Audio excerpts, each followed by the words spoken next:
पालमपुर से, क्योंकि आप जानते हैं कि जब से सरकार बनी है तो मेरा थोड़ा शिमला रहना ज़्यादा होता है और अब AICC द्वारा मुझे एक बहुत महत्वपूर्ण भूमिका दी गई है। जो हमारा सेंट्रल वॉर रूम होता है उसका मुझे उपाध्यक्ष कल पार्टी ने लगाया है सेंट्रल लेवल पे, और मेरे जो राजनीतिक करियर है इसके लिए मैं मानता हूँ एक बहुत बड़ा स्टेपिंग स्टोन है। मैं इसके लिए मल्लिकार्जुन खड़गे जी का, राहुल गांधी जी का और वेणुगोपाल जी का, हमारे मुख्यमंत्री माननीय सुखविंदर सिंह सुक्खू जी का और तमाम जो कांग्रेस लीडरशिप है इसका धन्यवाद करूंगा। और आज आप लोगों के बीच में आया हूं 2-3 महत्वपूर्ण इश्यूज में बात करने के लिए। आज एक फ़ोटो अभी आप लोगों को मिल जाएगी। थोड़े समय पहले हमारे जो माननीय मुख्यमंत्री हैं, जब हिमाचल की सरकार बनी तो उनमें उनका एक सोच थी। वो सोच ये थी कि कांगड़ा को कैसे पर्यटन राजधानी बनाया जाए। उसी की कड़ी में पालमपुर में हेलीपोर्ट जो है उसको स्वीकृत किया गया। भारत सरकार से भी मैं आपको बताना चाहूँगा उसकी परमिशन आ गई है। बनखंडी में जो जूलॉजिकल पार्क, जू हम नहीं कहेंगे क्योंकि वो वाइल्ड लाइफ सेंचुरी है, जानवरों को उसमें कैद करके नहीं रखा जाएगा, बल्कि इंसान गाड़ी में जाके कैद रहेगा और जानवर खुले घूमेंगे। जितने भी हमारे चाहे कांगड़ा एयरपोर्ट का विस्तार हो, ये सब उनकी सरकार की, हमारी सरकार की प्राथमिकताएं हैं। इसी की कड़ी में पालमपुर में एक टूरिज्म विलेज बनाने की जो है सोच, वो भी आगे बढ़ रही है। ये जो सोच आगे बढ़ रही है इसके बारे में बहुत तरह की बातें हो रही हैं। तो आज मुझे लगा, क्योंकि मैं माननीय मुख्यमंत्री जी की एक टीम का हिस्सा हूं और उनकी सोच से मैं जानता हूं कि उनकी सोच क्या है, कहाँ इस टूरिज्म विलेज का आइडिया का जन्म हुआ और ये क्या इसका स्वरूप होगा। तो मैंने सोचा कि ये भ्रम और फैले, इससे पहले आप लोगों से मिलूं। कल माननीय शांता कुमार जी जो हमारे पूर्व मुख्यमंत्री रह चुके हैं, उनकी स्टेटमेंट भी अखबार में लगी थी। तो आज मैं इस प्रेस वार्ता से पहले जाके उनसे मिला, क्योंकि वो भी एक सीनियर लीडर है और पालमपुर के रेजिडेंट है। तो मुझे लगता है ये जो सरकार है ये हर एक को साथ चलने वाली सरकार है। जो NGOs थे, जिनके मन में भी तरह तरह के भ्रम थे, मैंने उनसे भी बात की है आज सुबह और उन्हें भी इनवाइट किया था कि आप आइए, बताइए और हम इकट्ठे मिलकर मुख्यमंत्री के पास चलेंगे। आपके जो मन में इसके तरह तरह के आपके विचार आ रहे हैं और आपको लोग भ्रमित कर रहे हैं, चाहे ऑपोजिशन हो, चाहे पॉलिटिकल किसी का वेंडेटा हो इसमें, तो वो है। पहले जो लैंड इन क्वेश्चन है, जो 100 हेक्टेयर लगभग लैंड है, मैं आपको बता दूं यूनिवर्सिटी कोई लैंड लेके पैदा नहीं होती है। यूनिवर्सिटी को सरकार लैंड देती है। यूनिवर्सिटी को सरकार लैंड देती है, रिसर्च के लिए देती है, फार्मिंग के लिए देती है, और कैसे फार्मर्स का भला किया जाए। एग्रीकल्चर यूनिवर्सिटी है तो मैं एग्रीकल्चर यूनिवर्सिटी की बात करूंगा।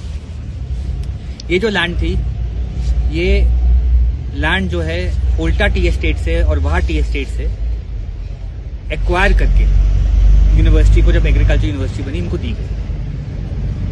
इस लैंड में जब से एक्वायर हुई है तब से ना ही कोई रिसर्च एक्टिविटी चल रही थी। ये एक टी गार्डन है। कुछ साल पहले तक ये टी गार्डन एक जंगल बन गया था।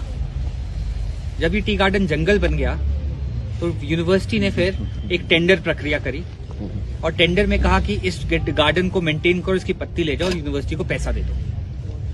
आज भी 15 लाख रुपए सालाना यूनिवर्सिटी को इस लैंड से, बाहर टी एस्टेट को ये टेंडर मिला था, वो टी एस्टेट को मेंटेन कर रहे हैं, चला रहे हैं।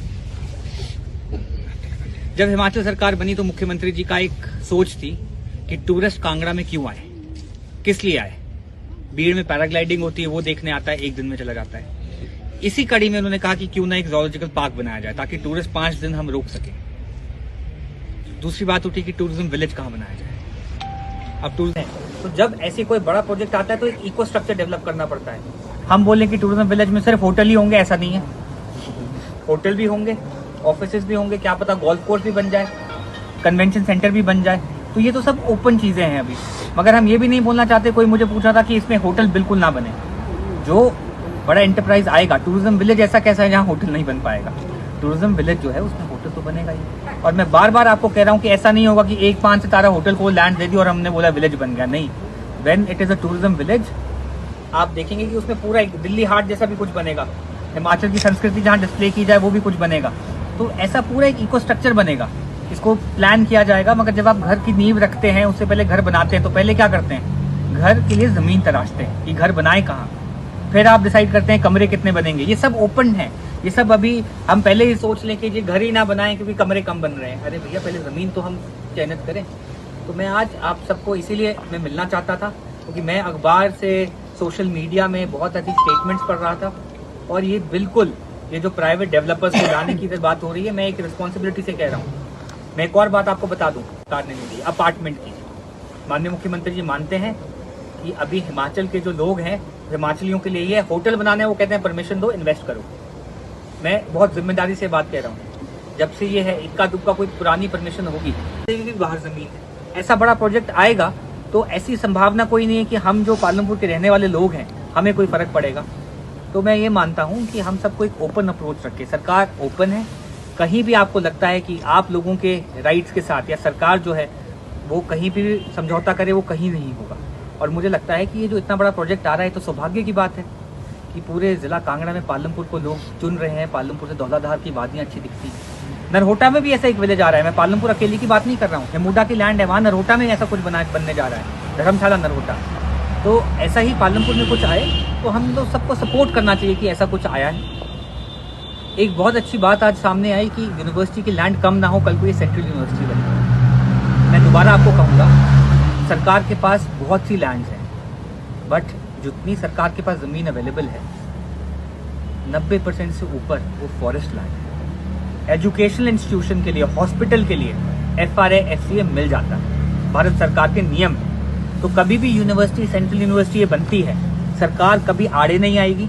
हम तो चाहते हैं कि सेंट्रल यूनिवर्सिटी बन जाए, और उसके लिए जितनी लैंड चाहिए सरकार उससे आसपास लगती है जितनी फॉरेस्ट की लैंड है वो दे सकती है, जहाँ पे यूनिवर्सिटी का निर्माण हो सकता है, रिसर्च कार्य के लिए वो जगह यूज़ हो सकती है। तो मैंने आज जब मैं माननीय पूर्व मुख्यमंत्री जी से मिला, उनका एक बहुत वैलिड एक रीज़न था कि कल को अगर ये सेंट्रल यूनिवर्सिटी बने तो इस कारण पीछे ना रह जाए कि लैंड का अभाव है। तो ये भी जो है हम माननीय मुख्यमंत्री जी के सामने रखेंगे, और मैं आश्वस्त करता हूँ कि इतनी फॉरेस्ट लैंड है, कोई भी लैंड ले जाके वो सेंट्रल यूनिवर्सिटी